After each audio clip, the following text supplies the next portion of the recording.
para sa mga klase. So, ugma, mag-eskwela ka. Dayon, eskwela ka.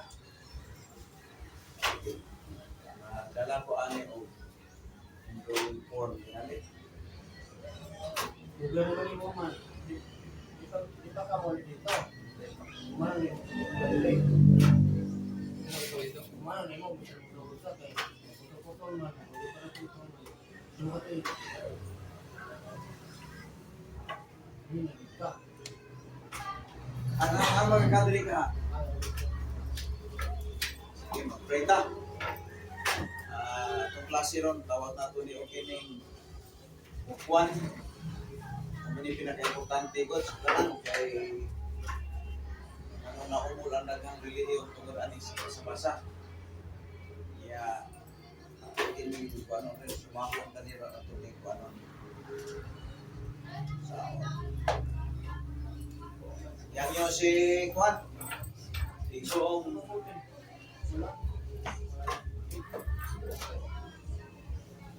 ang iyo si Igsoong Kwan Igsoong si Pris Pag-ampok sa itong klase. Ang tayo dito gawa ni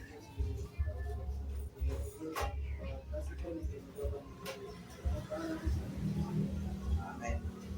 Okay, ang atong istorya karon mga pamaagi sa pagtuon sa Biblia o sa lagda sa pagubad tawag hermeneutics o Bible interpretation.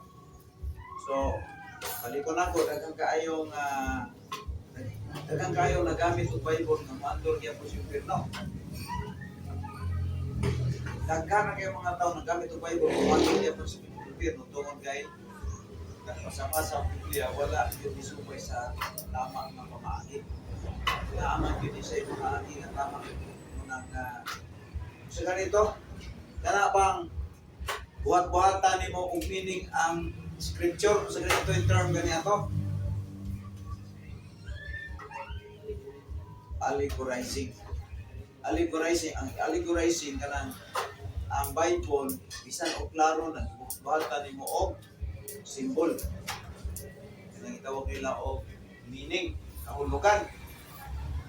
So dili na mao now pasumbingay kung narrative siya ang Bible kung narrative gina siya nimo itawag og kung unsay naa diha dili na pwede utruhon nimo. Unay gitawag og rule of interpretation. Now arita karon sa page number sa manda. Ano to ang trabaho nimo? Ha? 62 ta. kaya katong magkuan ba mag-quiz. Okay. Kani. No. Sa ganito nga to ang lesson adtong miagi. Paghubad sa konteksto. Paghubad sa konteksto. Okay. Tagata mong example. Ephesians 2, 1 to 10. Ephesians chapter 2, 1 to 10. Muna'y context diha. Kasi tawagan niya na. Context. May yung ganit context, meaning, dili pwede bungkakon, Brad. Hindi nga lang ganin mo, Brad. Ha? Patrick. Okay, Brad. Patrick. Dili ni mo pwede bungkakon. Kanang may yung tag-context ganin, usak ka bumpong sa mga versikulo. Na dili pwede bungkakon na kay kung bungkakon ni mo, magwa. Samahan ng pananglitan, Ephesians chapter 2, 1 to 8, 1 to 10 man na. 1 to 10 na. Ang context mo na context na din na pwede bungkagon ni mo. Kung bungkagon ni mo, magbuwa. Magbuwa siya. Itawag na siya o connecting verses. Ito connecting verses, hindi pwede bungkagon ni mo, kaya kung bungkagon mo, magbuwa lagi. Okay, Ephesians chapter 2. 1 to 10. Ato ning example lang ha. Ipunta mo procedure ni. Okay. Kaya ako manigingon ninyo, katugan niyo sa ito ang Genesis. Kung mag-istot ka sa Genesis, istot ka sa gitawag creation. So dili pwede na nga ang Genesis mo o nimo utangan pa na nimo meaning na naganina diha. Okay, Ephesians chapter 2, 1 to 10. Sugod sa Ephesians chapter 2, 1 okay? gikan sa 1 paingon sa 10. Sige. Basahan gani be. Mas basa to na. Sige. Kaniadto sa tubangan sa Diyos tungod sa inyong mga kapasan o kasalanan. Ito, isunod ninyo ang dautan nga naya sa mga tao ini kalimutan. Kaniadto sa sakop kamo ni Satanas nga mao ang hari sa mga espiritu nga nagagahol dili sa kalimutan. Kung siya usap ang espiritu nga nagagahol sa mga tao nga nasinapakot sa Diyos. Kaniadto sama usap kita kanila nagkinabuhi kita sumara sa atong tawhanon nga kinaiya. Ang imuha sa atong munakuna o sa atong lawas maulang atong isunod. Kaniadto nga ilamtang kahimtang nato malakip kita inilang kanan na angay pinutas. Number 4. Apan maluyon ngayon ang Diyos. Dako ang iyang pag-igugma sa nato. Number 5. Diyan patay kita sa iyang tubangan tungod sa atong mga sala. Ibubulit niya kita uban sa Kristo usa pinaagi sa grasya sa Diyos.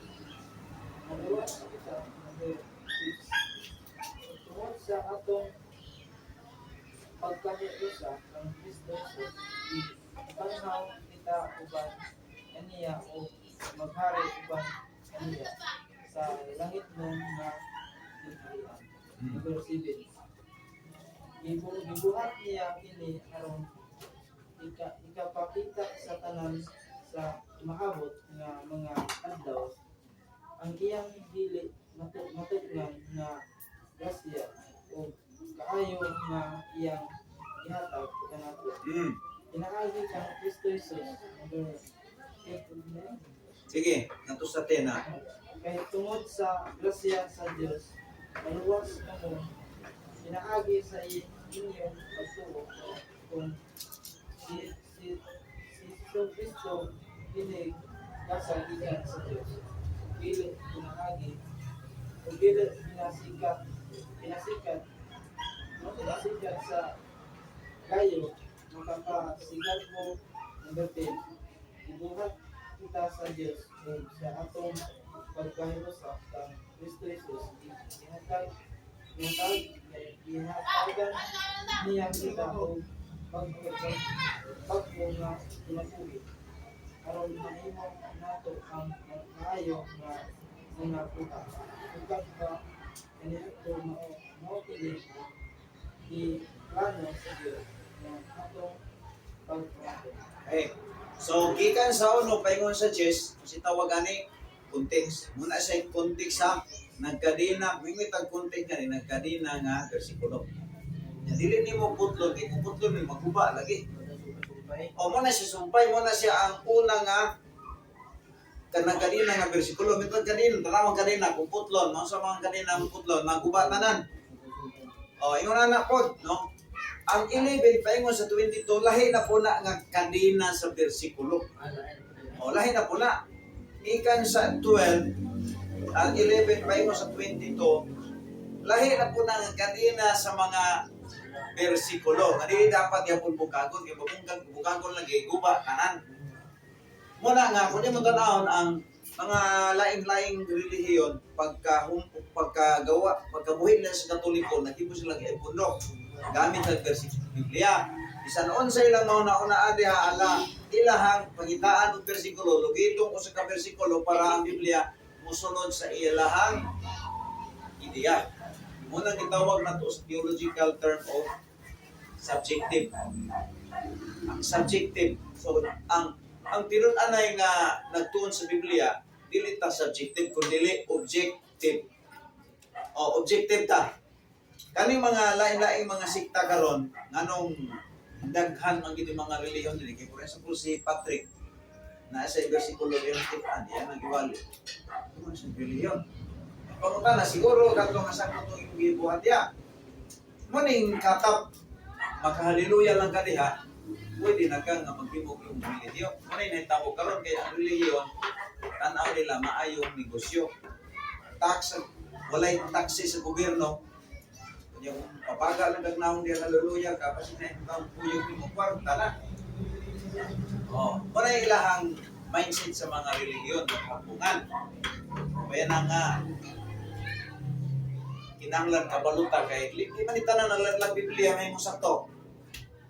Di ba na ikaw Brad Patrick, naabay relihiyon ron nga nag-ingon nga sayop eh. Ha? Wala gino sila tanan nag-angkon nga sakto kini niya ano nag-away-away sila. Dahil na puro man sila sakto, maglabi sila. Puro sila sakto, pero ano sa man sila? Parehang dili luwas. So, mo na kita dagan sa kalibutan ron. Now, mo na nga kinahanglan kabalutan mo hubad sa Biblia. Hindi pwede nga mong balubarong yung memora kung wala yung Holy Spirit ikaduha, wala tagabalong pamaagi sa paghubad sa context. So, context ha. So, ito context ka na dili context ba? Katong ato allegorism katong imuhang butang-butang at meaning ang kahulugan ang narrative na pagkasulat sa Bible. Allegorizing na. For example, kasi pananglitan na example, usa pa itong mga verses nga pwedeng igamit-gamitan o allegorizing gani. Katong John 3, verse number 3 to 6. Yun sa mga paghimo o allegorizing, basahan nato sa. Di pa nato mutuon din sa manual. Basahan sa nato. Basta kabalo mo, Ephesians 2, 1 to 10, context na siya. So, arita sa allegorizing, kini mga allegorizing gani, allegorizing nga mga pagubad-ubad sa mga Pentecostal. Nga bisan ang context, wala nang isgot og bautismo, ibutang-butangan nila og bautismo. Tanawa, John chapter 3, 3 to 6. Sige. Saan? At least kabalo ka, uy, allegorizing na. Allegorizing, sana? Allegorizing ang ilang dating. Oh, nagimuhimo siya diya. Oh, anong nahitabo man nato ng allegorizing na. Basta wala ka na sa context, so niya gibutangan ni mong meaning, allegorizing na siya. But, ihimuan mo ang Biblia o itumuan mo.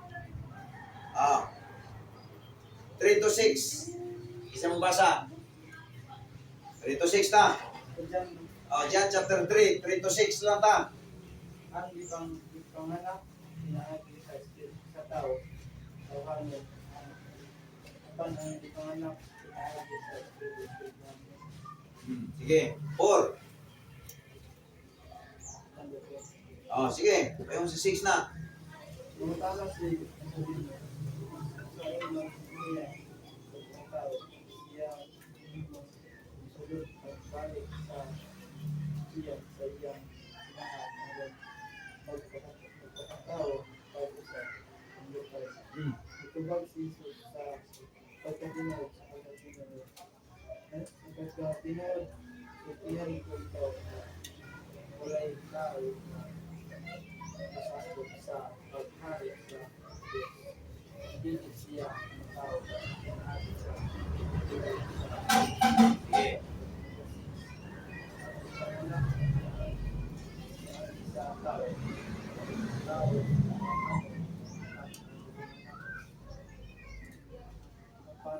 Apan ang anak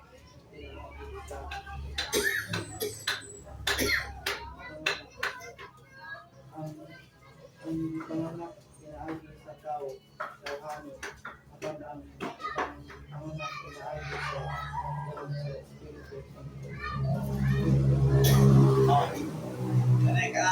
Kalang tulo ka versikulo, kung sa may interpretation na sa mga Pentecostal. Ingon na yun silang bautismo. Diba? Muna, bautismo. Yung pangutana diya, kanang pulong bautismo, basa ba sa context? Mabasa ba, word for word, kaya magumagubad ng Bible.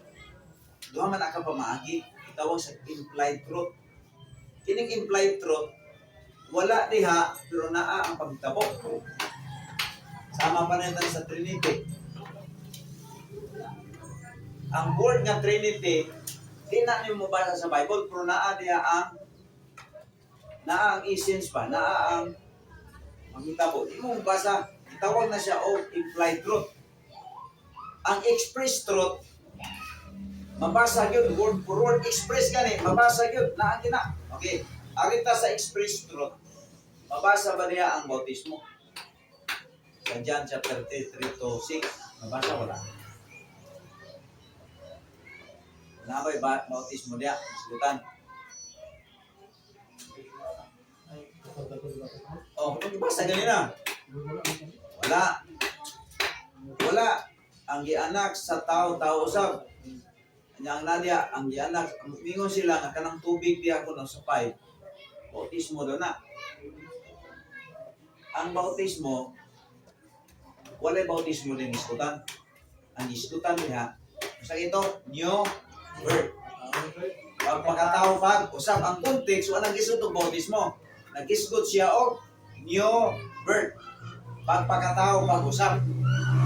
So, ang mga Pentecostal, kaya ang gamiton, mga oneness, uban pa, mga sikta, bisan gani ang kining ng much money, bitaw nga kanang Kristohanong pundok, nga magpandong sila diya, mga babae, magpandong o kanang noog sa ilang ulo, magtigom sila, magtapok lang.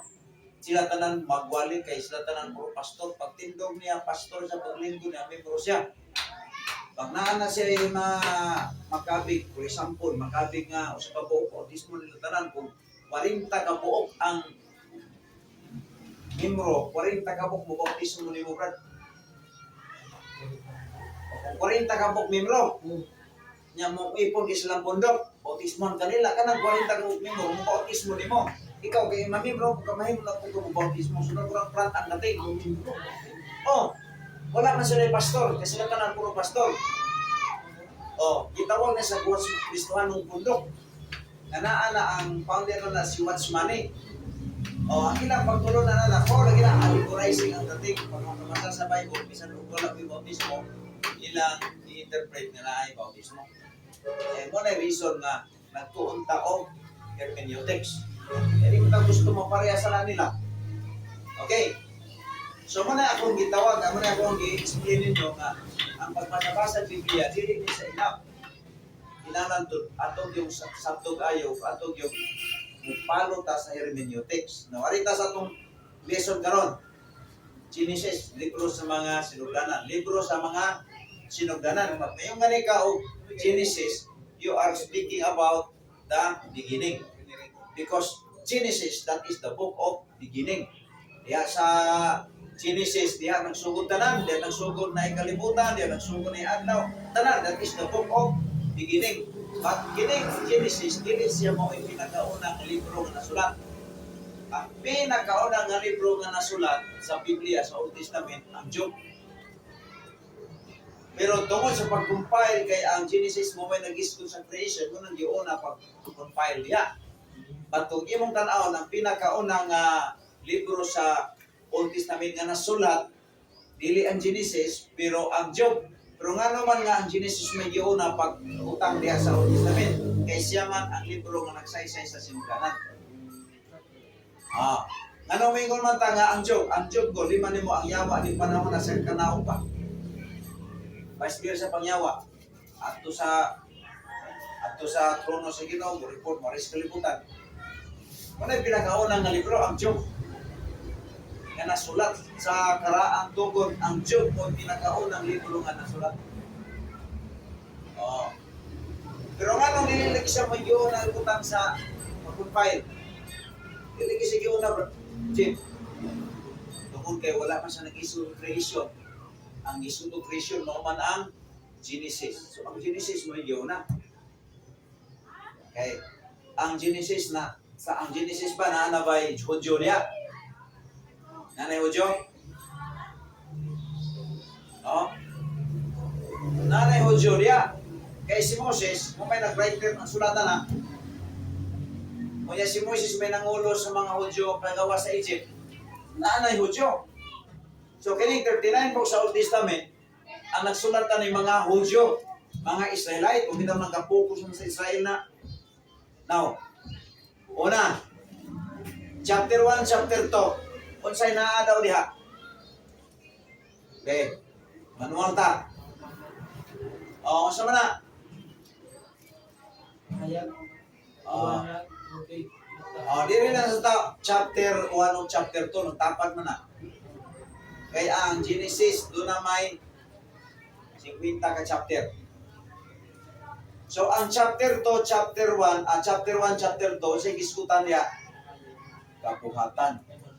No, kabuhatan. Yeah. So, kanada yung Genesis 1 and 2, nag-iskot ng kabuhatan. Usama na diha, kahayag, usama na. Under ana. Kabuhatan, usama na, kahayag. Usama. Usama na, sunod. Sunod, kabrad. Ha? Usama na. Tubig. Tubig, usama. Ano? Tanong, usama. Oh. Mga langgam, isda, pahulay. Sa maning anong pahulay mo na? Isa may nagpahulay niya, Ginoo tao. Oo, anong ipahulay mo Ginoo? Ikapoy ba siya? Wala. Anong ipahulay ba siya? Wala na siya buhato, nakumana.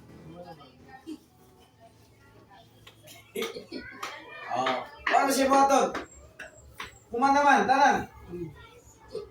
Mao nang ipahuway, pangutan na mga sibilat dito sa nga pahuway kita. Pangutan na, kumana ba yung trabaho? Wala pa, ang matrabaho ng pahuway mga. Ang Ginoo, yung pahuway ka na humana. So, ang ipahuway diya, dili tao, kundi ang Ginoo. Unang klarohon, ginato, sakto ang doktrina na to.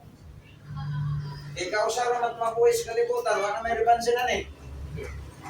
Anong itininood ko na eh, ang pag-alaga sa Diyos.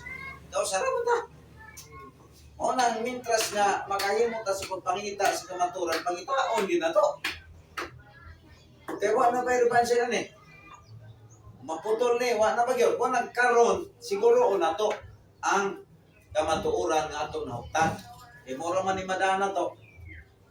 Namatay ta, ang imong madala, ang imong nakatunan sa buhay pa. Kasi kung saan pa'y katagan sa kwarta imong madala, balay ni mo, nindot, sakyan ang uban pa, cellphone ni mo, hindi ka matay, di na na mada. Only ang imong hibaluan karon ug ang imong na practice mo na eternal. Okay. So chapter 1, chapter 2 sa Genesis o sa kanina, kabuhatan. Sa may naariha, kaumanan. Ya, 3 and 5, 3 and 5. Chapter 3 and 5 sa may naariha sulod. Pagkahulog sa mana, pagkadaot. Sa may naitabo diha. Anda naman sila sa mana. Si Adan, si Eva, si Satanas, ang sala, ang mga silot, si Cain o si Abel, si Seth. So kana nga mga context, ay na mo saktong paghubat. Dili na ka pwede mangita paglain niya. For example lang, ang context nga gisgutan mo pananglitan, for example, about sa gitawag o sala. Di sala rin yung discuss diha. Kaya mo rin gisgutan diha sa 3 and 5 chapter. Pero musunod ka diha, ay mga tao diha nga ang 3 and 5 mo na giskutan, ang giskutan karon pasulod diha ang tithes. So may tawag ni mana. Ang context wala nang gisudod tithes pero gibutang diha. So may tawag na out of context. Out of context. Nga nagsulti ka diha sa butang nga wala giskutan sa imong gi. Tudlo. Mo ni daghang kayo. Abi mo sa uban Lord og mga reliyon ng kaupungan, basta magkabalo ng kang haleluya diya, okay na. But remember, dunay lalong nga pagtuon diha. Okay. 6 and 9. Sama na diha. 6 and 9. Sama na. Lunok. Paghukom. Ang pagkadautan. Sinuwi, ang arka, ang lunok, ang bagong pagsugod, ang bangaw. Na diha. Oh, sa panahon ni Noah, kung sa ilang kaluwasan gani, para dili sila mamatay, ang arka. Sa ato ng panahon, sa may kaluwasan na to, si Kristo. Mo na giwali na to. Isa may gitagaan na nagkatungod ng magwali. Ang Baptist. Hindi kay daghang karong pastor doon na nang wala kita. Wala man na sila kung tanaw, wala man na sila sa Bible. Ang Baptist na sa Bible. Oh. Ang Baptist 15 kinakapanahon nga gibalik-balik sa bagong tugod. Actually, ang simbahan wala may simbahan na tugod sa karang tugod. Ang simbahan na tugod sa panahon nga naa na si Kristo. Wala ni kay pasis nga naay simbahan na tugod sa karang tugod. Ispa kung gamit ka sa Hebrew man na wala. Simbahan na tugod panahon ni Kristo.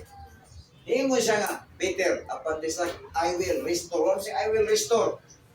Kung yung I will restore the church, meaning natukod ng simbahan dito sa karang tugod, yan ang di-restore. Sabi kayo sa I will mention sa ito pa, except Jesus Christ, siya rin ang tukod sa simbahan. Wala na gilain. Ikunin, tarong ang hubad. Kamu tanong ni mga ubang pastor. Pastor na pa simbahan sa karang tugod, di na ito pabilis ninyo. Yung una nga, time ba, murag na may temple. Lahim itong temple. Ang nagtukod sa temple sa Salomon man to. Niya nagtukod sa simbahan ni Kristo man. Di man na pwede nga gitukod ni Salomon, ipasa niya ni Kristo. Bago ninyo? Lahi ang temple. Ang temple, ang nagsugo, ang nagkuan ato, ang nagsugo ato nga magtukod si Elohim sa dalang Yahweh, pero ang gigamit nga makatukod si Salomon. Oh, pero kato nga temple, dalanan to sa mga mananap dito nga ihalad.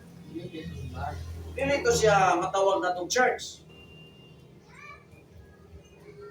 Kitawag to siya og temple. Ang temple, pagdala ka o mananap, hindi man ikaw, ikaw ka na. Maka, simba ka, ato ka sa temple. Kaya ang imong sala, nakasala ka, nakalingkod ka sa babae nga idugo. Kaya ang balaod sa audio, once makalingkod ka sa kinikuran sa babae idugo, ugaw ka, sulod sa kasimana. Oh, so kung saan na malimpyo ka, magdala ka o depende sa kapasidad. Kung pobre ka, dala ka kanang pagpupitaw nga kining natao nga kining kapatid. Kung nadalo dito, sumugo na sa pare, dayo ideklara rin, okay, limpyo na ka do. Uli na. Muna.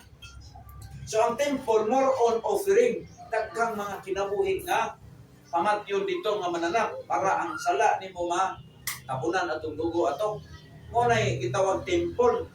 Whereas ang church nay kalainan. Ang church pundok sa mga tao nga linuwas. Ha?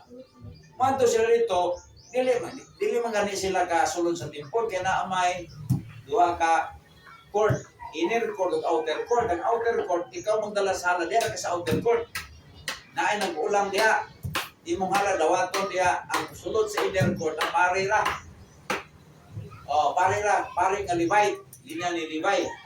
May asawa sang ilay muna. Oh. Pero di ka magdugay. Di ka magkulat ra ka pag sunog dito pag ana sa pare nga uli kina. Okay. Di ka sabog kina sabi sala. Pagkasunod si mana nakasalan ng puga. Kay ang palaod sa una once magpanong sa law, panahon sa mga ulo. Isa ng lalaki magasan siya o tinibinhi. May panahon mangihi ka din nga lang ang kalibro maggawas ng binhi mo.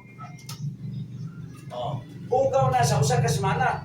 Kung nagkinahanglan na siya nga maghalad og mananap. Abi di siya na kay konsensya na, balaod man na sa mga Hudyo.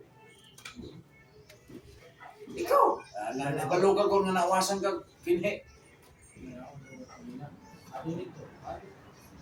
Muna panahon gani sa temple, ang temple, lugar sa mga taong, lugar sa mga mananap na ihawanan, parang sala ni mo pasaylo. Dili na sa simbahan, offering gani. Di man ka pwede mga tuwa kay dalon. Mga ato gani kag temple, maglalagi kag mananap. Anong diri sa atong panahon sa may kalainan sa simbahan karon sa church? Wari ka wa kay dalong mananap. Kasi kalainan sa temple o sa church. Dako kalainan. Kay mato ka sa temple, dala kag mananap. Ihalad sa imong sala. Pero diri sa church, wala kay dalon.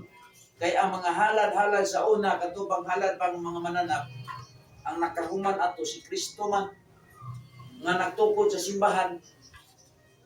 Kato mga halad-halad sa mga mananap sa una, looking forward man sila sa buhaton ni Kristo. Nya ang itumbok kay ato gid si Kristo gid ay moto tanan nga mga tao sa una nga nagtuo nga naay Kristo nga magpagamatay silang dapit, maghalad sila mananap. Wala pa sila kakita ni Kristo, pero tro sa ilahang halad nga nag-ihaw sa mga magpaagas sa dugo, pailanan nimo nga nagtuo siya nga naay Isayas magpagamatay siyang sala.